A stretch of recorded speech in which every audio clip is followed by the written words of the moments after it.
Hello everyone, welcome back to DNS. तो बच्चों, आपको जैसे पता है हमने यूट्यूब पे एक न्यू सीरीज स्टार्ट की थी जहां हम बीकॉम फर्स्ट सेमेस्टर के सारे सब्जेक्ट्स की प्रिपरेशन कर रहे थे यूनिट वाइज। जैसे कि उस पर्टिकुलर चार सब्जेक्ट्स है हमारे: business organisation, business communication, financial accounting and business statistics. तो इन चारों यूनिट में फोर फोर यूनिट्स हैं। तो हर एक यूनिट से कौन से very short short long type questions आए हैं।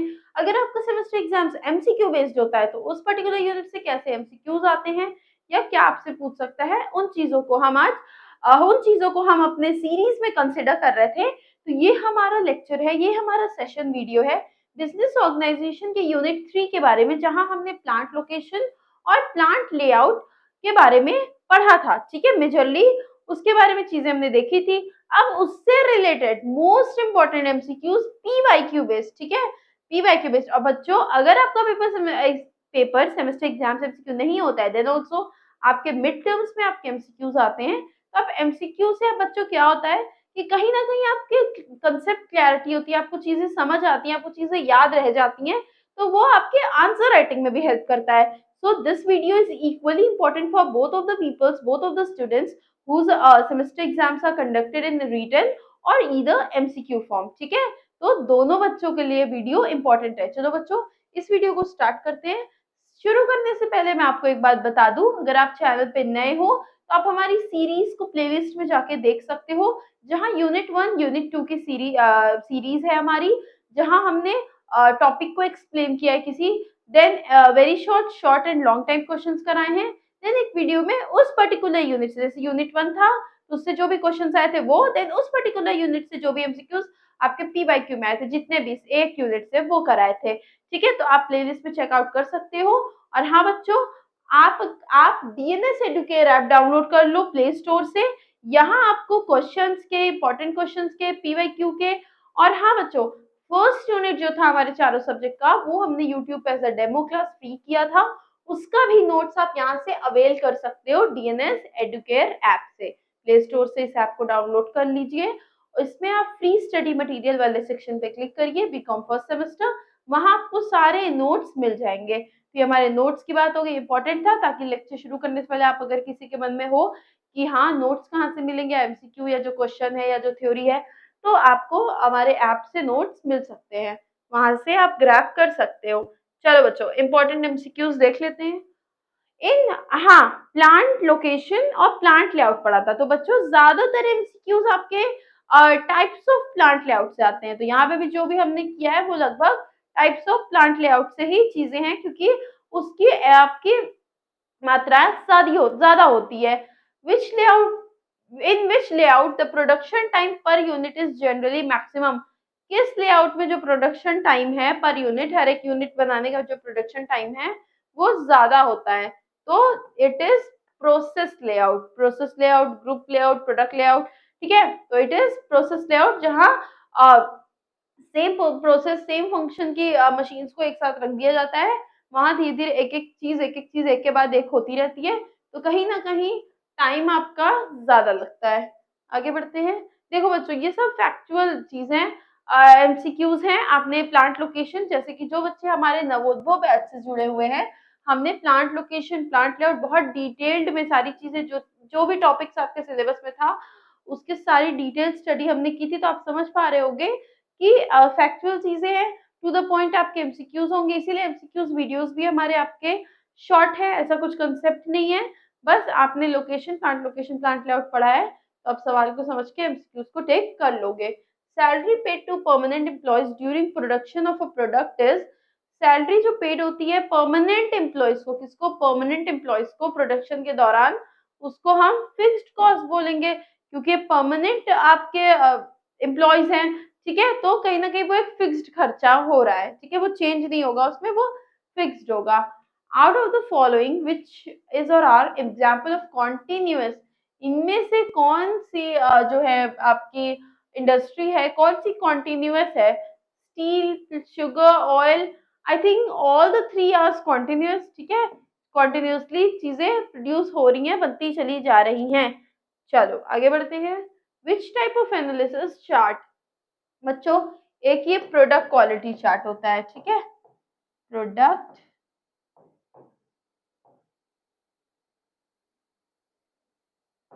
प्रोडक्ट क्वालिटी चार्ट, ये जो PQ चार्ट है, PQ चार्ट। तो आप क्या बोल रहा है कि कौन सा चार्ट है, ठीक है, या एनालिसिस है जो असिस्ट करता है लेआउट प्लानर को कि वो किस टाइप का लेआउट को चूज करे। तो ब्रेक इवन एनालिसिस तो होगा नहीं, no profit no gain, that means कि ये दोनों तो होगा नहीं। अब आया आपका PQ chart. PQ means product की क्वांटिटी, सॉरी इट्स क्वांटिटी, ठीक है।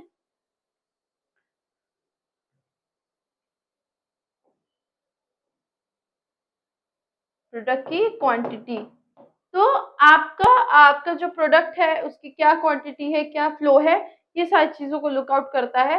उसी इसी के बेसिस पे आप लेआउट की सिलेक्शन सही तरीके से कर सकते हो। तो ये PQ चार्ट है जो आपको असिस्ट करता है एक लेआउट, टाइप ऑफ लेआउट को चूज करने में।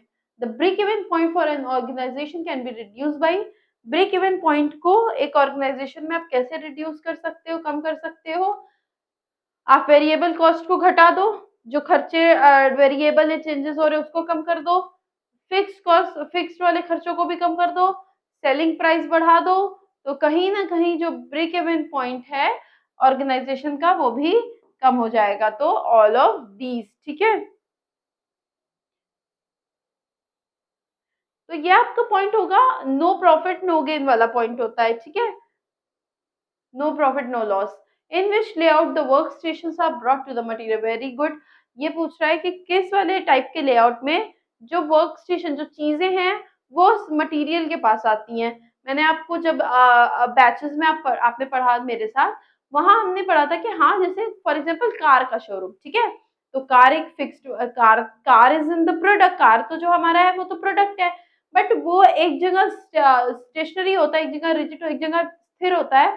बाकी जो मशीन्स हैं, जो भी इक्विपमेंट्स हैं वो उसके पास आती हैं। तो कहीं न कहीं ये फिक्स्ड पोज़ीशन की बात हो रही है, ठीक है? जहाँ आपका प्रोडक्ट जो है वो एक फिक्स्ड पोज़ीशन पे होता है और आपका मशीन्स और इक्विपमेंट्स उसके पास आते हैं। In which layout the work stations are, again ये रिपीटेड है, दैट इज़ फिक्स्ड पोज़ीशन, ठीक है? Facility planning is also known as, facility planning को और क्या बोलते हैं? क्या बोलते हैं? फैसिलिटी प्लानिंग, फैसिलिटी लेआउट नहीं होगा, फैसिलिटी डिजाइन नहीं होगा, ऑल ऑफ दीज नहीं होगा, प्लांट लेआउट बोलते हैं, ठीक है। ये तो आपको पता होना चाहिए कि फैसिलिटी प्लांट लेआउट का मैंने जब पढ़ाया था तो बताया था कि प्लांट लेआउट का दूसरा नाम फैसिलिटी प्लानिंग है। उससे आपके MCQs आते हैं। जब भी बच्चों हम अपने बैच में अपने क्लासेस अटेंड आप कर रहे होते हैं, तो मैं वहाँ आपको लेक्चर्स के दौरान ही नोट्स में आपके थ्योरीज में ही मैं आपको बता देती हूँ कि किससे लॉन्ग आ सकता है, किससे शॉर्ट आ सकता है, कहाँ से MCQ निकल सकता है, ठीक है। वहाँ मैंने आपको ये बताया था। In which layout general purpose equipments are used, किस टाइप के लेआउट में जनरल पर्पस मतलब सारे के लिए एक ही इक्विपमेंट्स यूज होते हैं। तो वो प्रोसेस में सिमिलर टाइप की इंडस्ट्रीज मशीन्स आपकी इकट्ठे होती हैं, ठीक है। Which of the following should be treated as facility, ठीक है। किसको हम फैसिलिटी की तरह ट्रीट करें? असेंबली प्लांट, हॉस्पिटल, एयरपोर्ट, नहीं, सबको सबको हम एज अ फैसिलिटी ट्रीट करेंगे। आगे बढ़ते हैं। Ventilation inside a facility is an example of, ventilation inside a facility is an example of, जो आपके फैसिलिटी के अंदर वेंटिलेशन है वो किसका एग्जाम्पल है, ठीक है। लोकेशन का तो एग्जाम्पल है नहीं, कोई मतलब है नहीं वेंटिलेशन से आपके लोकेशन का। लेआउट सिस्टम भी नहीं है, फैसिलिटी सिस्टम है कि आपको वहाँ फैसिलिटी प्रोवाइड है कि वहाँ वेंटिलेशन मतलब कि खुली चीजें आपको सांस आ जा रही है, ठीक है, वेंटिलेटेड है। इंटरमिटेंट प्रोसेस इंडस्ट्री, ठीक है, जो इंटरमिटेंट प्रोसेस इंडस्ट्री मतलब कि इरेगुलर होती है, ऐसा नहीं कि रोज काम चल रहा है, कभी कभार वाली इंडस्ट्री। अडॉप्ट कौन सा टाइप ऑफ लेआउट, फिक्स तो लेगी नहीं क्योंकि इरेगुलर है, प्रोडक्ट भी नहीं लेगी, प्रोसेस लेगी। हाँ, जनरली प्रोसेस वाली इंडस्ट्रीज को अडॉप्ट करती है। चलो, variable cost is maximum in, variable cost कहाँ मैक्सिमम है? Low volume, high variety process, all of these, या low variety, high volume, repetitive process. Repetitive process में तो होगा नहीं वेरिएबल कॉस्ट ज्यादा, ठीक है, क्योंकि वो वही रेपिटेटिव हो रहा है तो वो नॉर्मल ही रहेगा। लो वैरायटी है, हाई वॉल्यूम है, लो वैरायटी है तो उसमें भी क्या है वेरिएबल कॉस्ट, लो वॉल्यूम है और हाई वैरायटी है, मतलब वॉल्यूम तो कम है बट वैरायटी बहुत ज्यादा है, तो खर्चा वेरिएबल कॉस्ट आपका मैक्सिमम होगा, ठीक है। The design component of a facility are, facility का डिजाइन कंपोनेंट, लोकेशन होता है, लेआउट होता है, फैसिलिटी सिस्टम होता है कि लोकेशन सिस्टम होता है। यहाँ आपकी बात हो रही है ऑफ अ फैसिलिटी, मतलब प्लांट लेआउट की बात हो रही है, तो कहीं ना कहीं लेआउट होगा कि कैसा आपका प्लांट, आपका जो प्लांट, जो इंडस्ट्री है उसका सेटअप, उसका अरेंजमेंट, ठीक है। और लोकेशन आप देखते हो, सॉरी फैसिलिटी सिस्टम, जो भी उसमें फैसिलिटीज प्रोवाइड होती है। तो दैट मीन्स कि 2 and 3 are the correct answer. Facility planning for the supply chain बच्चों, ये आपके सेमेस्टर एग्जाम्स के पॉइंट ऑफ व्यू से नहीं, बट स्टिल इसका आंसर 6 होगा। Facility planning for supply chain excellence is a process with 6 steps, ठीक है। सप्लाई चेन की जो भी फैसिलिटीज होती हैं, जो भी आपके ये प्रोसेस होते हैं, वो 6 स्टेप्स के होते हैं। ये आपके, आई थिंक ये आपके आउट ऑफ द बॉक्स वाला क्वेश्चन है, तो दिस का आंसर 6 होगा। In which layout the work in progress inventory is generally maximum, किस टाइप के लेआउट में वर्क इन प्रोग्रेस मतलब काम हो रहा है, चल रहा है, ऐसा नहीं कि एक के बाद दूसरे पे गया, दूसरे के बाद तीसरे पे गया, तीसरे के बाद चौथी आपकी मशीन पे गया, नहीं, एक एक में लगातार चीजें बनती जा रही है। वो जनरली देखते से समझ में आ रहा है कि यहाँ प्रोसेस इंडस्ट्री की बात हो रही है, ठीक है। चलो आगे बढ़ते हैं। Which type of industry uses rigid controlled channel like tube, pipes and conveyors for continuous flow of material? किस टाइप की इंडस्ट्री जो है वो ट्यूब, पाइप, ये सारी चीजों को यूज करती है कॉन्टिन्यूस फ्लो ऑफ मटेरियल के लिए? कॉन्टिन्यूस प्रोसेस इंडस्ट्री, ठीक है। चलो, या बच्चों देखो आपके एमसीक्यूज आएंगे भी तो सिंपल आपका प्लांट लोकेशन या size of business unit, simple general जो आपके जहां से आपके 2 नंबर वाले क्वेश्चंस बनते हैं ना, एकदम सिंपल, वैसे ही आपका सिंपल एमसीक्यू आता है।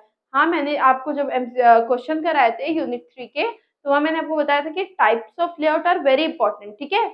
उससे 2-2 नंबर वाले क्वेश्चंस भी आते हैं, वेरी शॉर्ट में भी उससे पूछता है, और शॉर्ट में भी पूछता है, लॉन्ग में भी पूछ सकता है, ठीक है। तो that types of layout are very important. देखो बच्चों एमसीक्यूज में भी कितना सारा वही है, जनरली उसी से एमसीक्यूज भी पूछे जाते हैं।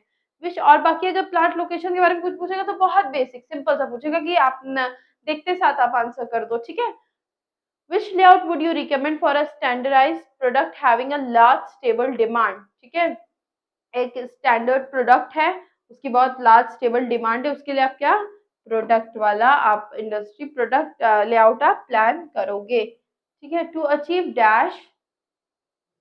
dash, the companies must tear down the internal boundaries until the entire, ये देखो एक अच्छा सवाल है बच्चों, पूछ रहा है कि क्या पाने के लिए कंपनीज को अपनी बाउंड्रीज को तो फाड़ देना चाहिए, मतलब बाउंड्रीज को तोड़ देना चाहिए, until the entire फंक्शन, जब तक पूरे ऑर्गेनाइजेशन एक की तरह काम नहीं करते। तो क्या पाने के लिए?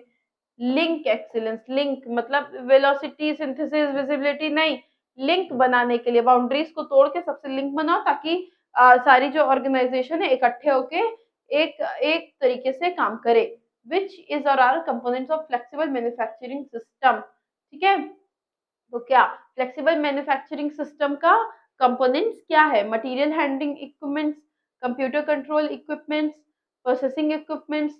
तो मैन्युफैक्चरिंग जब हो रही है तो मटेरियल हैंडलिंग इक्विपमेंट्स भी होंगे, कंप्यूटर कंट्रोल भी होगा, आपने देखा सारी चीजें एंट्री, जो सारी चीजें कंप्यूटर के थ्रू मशीन्स होती हैं, प्रोसेस इक्विपमेंट्स भी होंगे, मतलब ऑल ऑफ दीज, ये सारी चीजें होंगी। कुछ इस तरीके से भी क्वेश्चन आ सकता है, थोड़ा सा दिमाग लगाना सॉल्व हो जाएगा। Which layout provides the maximum flexibility in terms of change in product? कौन सा ऐसा प्रोडक्ट है जो कि मैक्सिमम फ्लेक्सिबिलिटी दे? वेरी इंपॉर्टेंट क्वेश्चन बच्चों, कौन सा ऐसा लेआउट है जो प्रोवाइड करता है मैक्सिमम फ्लेक्सिबिलिटी क्या करने में? हमारा बच्चों, मैंने आपको ये जो टाइप्स ऑफ इंडस्ट्री लेआउट है, ये मैंने आपको क्वेश्चन वाली वीडियोस में बताया है, यहाँ मैं इसलिए डायरेक्ट क्वेश्चन करा रही हूँ। आप अगर वो वीडियो देख कर आए हो तो आई होप कि ये आपको टाइप्स ऑफ लेआउट क्लियर होगा, ठीक है। Which layout provides the maximum, कौन सा लेआउट जो है मैक्सिमम फैसिलिटी प्रोवाइड करता है? कि आप आराम से, बहुत इंपॉर्टेंट क्वेश्चन बच्चों, किसी तरीके से भी पूछ सकता है, ठीक है। 2 नंबर में भी पूछ सकता है आपसे। तो प्रोडक्ट डिजाइन या प्रोडक्ट में प्रोडक्ट की वॉल्यूम या किसी चीज को भी चेंजेस आसानी से हो सकते हैं, वो आपको बच्चों फिक्स्ड होगा, ठीक है, फिक्स्ड होगा। प्रोडक्ट है, कुछ चीजें नहीं समझ में आई हटा दो, फिर मतलब एक जगह फिक्स है प्रोडक्ट। कार है फॉर एग्जाम्पल, टायर लगाई, पसंद नहीं आ रही है, सही नहीं लग रही है, निकाला, दूसरी लगा दिया, दूसरे टाइप की लगा दिया, ठीक है। गेट्स नहीं ठीक लग रहे, चेंज कर दिया। तो फ्लेक्सिबल, सबसे ज्यादा फ्लेक्सिबल है, ठीक है, comparison to the other all. Which of the following explain the need for facility location selection. कौन सा बताता है कि आपको बता रहा है, कौन सा फॉलोइंग आपको बता रहा है कि फैसिलिटी लोके मतलब फैसिलिटी लेआउट या प्लांट लेआउट, जो physical arrangements of machinery, equipments, workforce, Manforce इनकी होती है, ये क्यों जरूरी है, ये इसकी नीड क्या है। चलो, when the existing business unit has outgrown its own facility and expansion is not possible. ठीक है, when a business is newly started, तब तो जरूरी है ही। ठीक है, ये तो सही है, दिस वन इज राइट।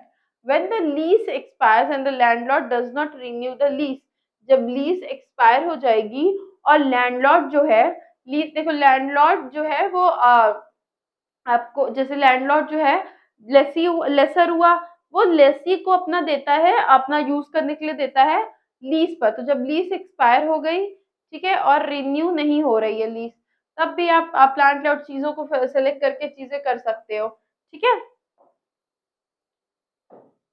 चलो, when the existing business unit has outgrown, तो और जब जो ऑलरेडी बिजनेस यूनिट है, एग्जिस्टिंग है, वो आउटग्रोन हो चुकी है, अपनी इट्स अपनी ओरिजिनलिटी अपनी खो चुकी है और एक्सपेंशन भी अब पॉसिबल नहीं है, तब भी फैसिलिटी मतलब प्लांट लेआउट करके अरेंज करके चीजों को आप बेहतर कर सकते हो, आप फिर से उसको एक ग्रोथ फेज में ला सकते हो। तो कहीं ना कहीं ये ऑल ऑफ दीज, ये तीनों चीजों की वजह से हमारे प्लांट लेआउट की जरूरत है। ठीक है, चलो आगे बढ़ते हैं। विच of the following is the first step in making a correct location choice. इनमें से कौन सा है जो फर्स्ट स्टेप है। ठीक है, फर्स्ट स्टेप है एक लोकेशन को सेलेक्ट करने के लिए। डेवलप लोकेशन अल्टरनेटिव, मतलब तीन चार अल्टरनेटिव, मतलब कि एक यहाँ पर भी है, एक यहाँ पर भी है, एक यहाँ पर भी है, एक यहाँ पर भी है, अल्टरनेटिव्स रख लिए। अब बताओ चारों में से कौन सेलेक्ट करे, ये हो गया। Decide the criteria for evaluating location alternative. पहले क्राइटेरिया देखो कि हमें किस बेसिस पे सेलेक्ट करना है, कि हमारे रॉ मटेरियल के पास हो, हमारे मार्केट के पास हो, पहले इन चीजों को देखो। फिर इवेल्युएट द अल्टरनेटिव में से चूज करना नहीं, अभी सबसे पहला स्टेप चूज करना हो जाएगा। मेक अ डिसीजन, डिसीजन लेना, तो ये दोनों तो बिल्कुल भी नहीं है। ठीक है, पहले आप चूज तो करने नहीं लगोगे अचानक से, पहले आप देखोगे कहाँ है क्या है, फिर आप लोकेशन डेवलप करोगे कि हाँ ये दैट मीन्स कि हमारा बी वाला फर्स्ट स्टेप होगा। पहला स्टेप ये होगा, दूसरा ये होगा आपका, तीसरा ये होगा, देन आपका चौथा ये होगा। ठीक है, तीसरा ये होगा, देन आपका चौथा ये होगा। ठीक, चलो आगे बढ़ते हैं। विच of the following technique emphasis transportation cost in the determination of. कौन सी टेक्निक जो है एम्फेसिस करती है ट्रांसपोर्टेशन के खर्चे में, जब आप फैसिलिटी लोकेशन को डिटरमाइन कर रहे होते हो। Location centre of gravity technique. बच्चों ये आपका देखो, इसका आंसर ये होगा, मैं आपको बता देती हूँ। मैंने पेपर से ही लिया, बट इस ये आपके सिलेबस में नहीं है topic. This is not included. Transportation cost mainly depends on which of the following factors. हाँ, this is important. Transportation cost किस पे डिपेंड करता है। ठीक है, या तो डिस्टेंस देख लो, वेट देख लो, टाइम देख लो, तीनों चीज पे करता है। ठीक है, दिस इज इम्पोर्टेंट, ये क्वेश्चन अच्छा है, ये आपसे पूछा जा सकता है। अगेन आगे बढ़ते हैं। In which of the following site selection technique a weightage between 0 to 1 is provided to factors that influence its location. ठीक है, देखो ये भी अगेन टेक्निक की बात हो गई, इसका आंसर बच्चों ये होगा, बट टेक्निक्स हमारे में नहीं है, तो हम इसको स्किप करते हैं। ठीक है, which of the following does not cause to production delay. कौन सा कॉज नहीं करता है प्रोडक्शन के डीले में। शॉर्टेज ऑफ स्पेस करता है, long distance movement of material करता है, स्पॉइल्ड वर्क करता है, मिनिमम मटेरियल हैंडलिंग, मतलब हैंडल करना कम है, मतलब अच्छी बात है ना, ज्यादा हैंडलिंग नहीं है, कम है, तो ये कहीं ना कहीं आपके प्रोडक्शन डीले में कॉज नहीं करता, या आपके प्रोडक्शन को बढ़ाता है। डीले नहीं करता, प्रोडक्शन को बढ़ाता है, जल्दी करवाता है, डीले नहीं करवाता। प्रोसेस लेआउट, ये वाला ऑल्सो कॉल्ड वाला मैंने आपको जब पढ़ रहे थे हम, तब भी मैंने बताया था कि दूसरे नाम सबके याद रखना है, ऐसे क्वेश्चन आते हैं। फंक्शनल, बैच प्रोडक्शन दोनों बोलते हैं, बैचेस में, प्रोसेस में, बैचेस में चीजें बनती हैं, तो बैच प्रोडक्शन और फंक्शनल दोनों बोलते हैं। ठीक है, आगे बढ़ते हैं। विच of the following facility layout is best suited for the intermittent type of production, मतलब इरेगुलर टाइप के प्रोडक्शन के लिए बहुत बेस्ट सूटेड है। Which is a method of manufacturing several different products using the same production line. ठीक है, which of the following facility layout is best, कौन सा फैसिलिटी लेआउट बेस्ट है इरेगुलर प्रोडक्शन के लिए। ठीक है, तो कौन सा प्रोसेस। ठीक है, फिक्स्ड वाला आपको इरेगुलर में आप फिक्स्ड वाला नहीं यूज करोगे, आप प्रोसेस ही यूज करोगे। Which of the following layout type materials are fed into the first machine and finish product come out of the last machine. एक जगह से डाला जाता है प्रोडक्ट, मैंने बताया था ना प्रोडक्ट लेआउट, एक के बाद जैसे आप केक्स बना रहे हो या कुछ भी ऐसे आप चीजें बना रहे हो, तो एक के बाद एक के बाद एक चीजें होती रहती है, तो वो आपका प्रोडक्ट लेआउट हो जाएगा।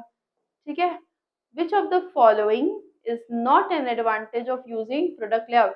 इसमें से प्रोडक्ट लेआउट का एडवांटेज क्या नहीं है। ठीक है। मिनिमम मटेरियल हैंडलिंग कॉस्ट, ये तो सच बात है, ये तो एडवांटेज है। मिनिमम इंस्पेक्शन रिक्वायरमेंट, एक के बाद एक चीजें होती हैं, दिस इज ऑल्सो।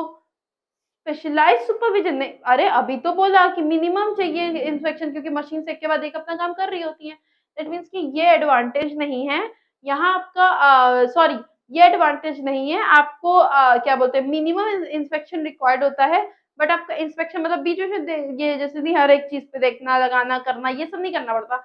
हाँ, पर एक स्पेशलाइज्ड सुपरविजन चाहिए होता है, तो ये एक एडवांटेज तो हुआ नहीं, ये एक डिसएडवांटेज हुआ, तो this is our right answer. ठीक है। यहाँ स्पेशलाइज्ड आपका सुपरविजन चाहिए होता है कि चीजें सही से हो रही है ना। If all the processing equipments and machines are arrange according to the sequence of operation, देखो अगेन वही क्वेश्चन है कि सारी प्रोसेसिंग के इक्विपमेंट्स और मशीन अगर एक सीक्वेंस ऑफ मतलब एक के बाद सीक्वेंस में अरेंज है जिससे बनना है, तो उसको हम प्रोडक्ट लेआउट बोलते हैं। ठीक है।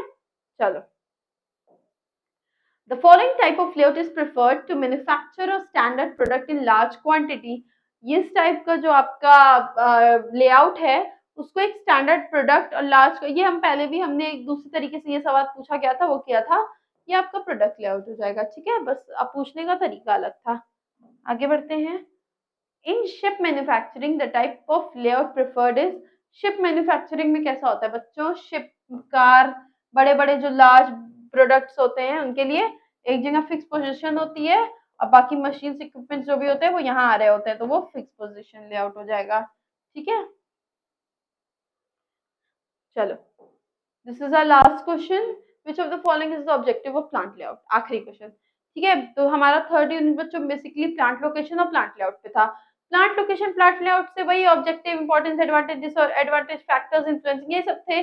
तो उससे एक एक क्वेश्चन सिंपल क्वेश्चन आएगा कि आपने नहीं भी पढ़ा है तो आप क्वेश्चन को रीड करके ऑप्शंस को इवेल्युएट करके कि हाँ ये नहीं है, नहीं आप आराम से कर लोगे। बाकी अच्छे क्वेश्चंस आपके, देखो बच्चों, अगर आपका थर्ड यूनिट से क्वेश्चन आ रहा है तो वो आपका, ये बात आप देख लो कि टाइप्स ऑफ लेआउट से ही आएगा। मेजरली 99% आपका टाइप्स ऑफ लेआउट से ही आएगा। बाकी आपका कुछ लोकेशन से रिलेटेड या साइज ऑफ बिजनेस यूनिट या किसी चीज से आ सकता है, बट 90% आपका, 99% सॉरी, आपका लेआउट से ही आने के चांसेस हैं। विच आप फॉलो ऑब्जेक्टिव है streamline the flow of material through plant, सही है ये भी है कि मटीरियल प्लांट में जो मटेरियल्स की एक स्ट्रीमलाइन बन जाती है, हाँ चीजें एक स्टेप से सीक्वेंस से हो रही हैं। मैन्युफैक्चरिंग प्रोसेस को फैसिलिटेट करता है, सही है। मटेरियल हैंडलिंग लॉस को कम करता है। अगर आप लेआउट कर दोगे, अरेंजमेंट, लेआउट क्या होता है plant layout, physical arrangement of man, machinery, material, man power. ठीक है, तो इनकी फिजिकल अरेंजमेंट ऐसे करना ताकि कम से कम खर्चे पे ज्यादा से ज्यादा सामान बन सके। ठीक है, तो आपका कम से कम खर्चा, हैंडलिंग कॉस्ट कम लगेगा, तो all of these are the answer. ठीक है, तो जिन बच्चों ने डिटेल्ड में नवोदय बैच में पढ़ा है उनको तो ये सारे आंसर्स आ रहे होंगे। और अगर प्लांट लोकेशन का, सिंपल प्लांट लोकेशन के बारे में मैंने यहाँ करा भी दिया है ऑलरेडी, बट स्टिल अगर कुछ भी आएगा तो वो सिंपल टर्म्स में आएगा। मेजरली आपके ये टाइप्स ऑफ लेआउट्स आएंगे। तो बच्चों, मैं आपको इस वीडियो को, इस सेशन को एंड करते करते मैं आपको बता दूं कि हमारा बीकॉम फर्स्ट सेमेस्टर के लिए नवोदय बैच चल रहा है। ठीक है, जिसका ऑफर प्राइस आपके लिए 1250 है, जिसपे भी आपको कुछ डिस्काउंट मिलेगा। दैट मींस 50% डिस्काउंट्स के ऑफर्स करंट में चल रहे हैं। 650 आई थिंक इसका प्राइस, वन टाइम पेमेंट हो जाएगी, जहां आपको ऑनलाइन इंटरेक्टिव क्लासेस मिलेंगी, लाइव डाउट क्लासेस मिलेंगी, class plus hand written notes मिलेंगे आपको, सिलेबस के हर टॉपिक के अकॉर्डिंग आपको नोट्स मिलेंगे, आपको पढ़ाया जाएगा, पीवाईक्यू सॉल्व कराया जाएगा। हर यूनिट का, आपके जितने यूनिट्स है सबका वन शॉट रिवीजन होगा, 1-to-1 मेंटरशिप प्रोग्राम होगा। बच्चों, कॉमर्स में, बीकॉम में हमें हमारे नोट्स चाहिए होते हैं, बिकॉज हमको आंसर राइटिंग करनी होती है, पेपर्स में आपको लिखना होता है, वरना आपको बहुत कम मार्क्स मिलते हैं। तो उसके लिए हमारा बैच बहुत ही अच्छा है, जहां आपको पर्टिकुलर हर एक टॉपिक, हर एक कंसेप्ट की डिटेल्ड नोट्स, राइटर्स की डेफिनेशन, ठीक है। देन आपका पॉइंटर्स में चीजें जैसे आप आंसर राइटिंग कर सकते हो उस तरीके की नोट, ठीक है। उसमें बस आपको चीजें देख के रिवाइज करके रिवीजन करके समझना है, एज इट इज आप लिख कर आ जाओ, ठीक है। आप इस कोर्स की ड्यूरेशन 3 मंथ्स है बच्चों, 3 महीने में कोर्स कंप्लीट हो जाएगा आपका। ऑलरेडी हम बहुत सारे यूनिट्स 2 यूनिट्स करा चुके हैं। वैलिडिटी इस कोर्स की 1 ईयर है, दैट मीन्स कि फाइनेंशियल अकाउंटिंग बच्चों आपका सेकंड से, अगर आप एमजी के वीपी या उससे एफिलिएटेड कॉलेजेस में हो तो फाइनेंशियल अकाउंटिंग जो हमारा सब्जेक्ट बैच में है वो आपके सेकंड सेमेस्टर में के लिए है। तो 1 ईयर वैलिडिटी होने का मतलब ये है कि 6 महीने बाद जब आप सेकंड सेमेस्टर में जाओगे तो आप इस बैच से फाइनेंशियल अकाउंटिंग भी पढ़ सकते हो, ठीक है।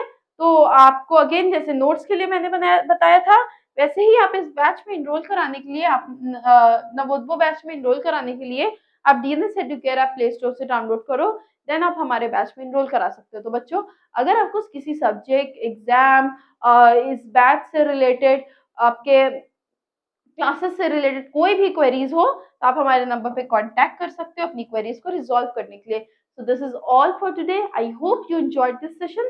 Thank you everyone.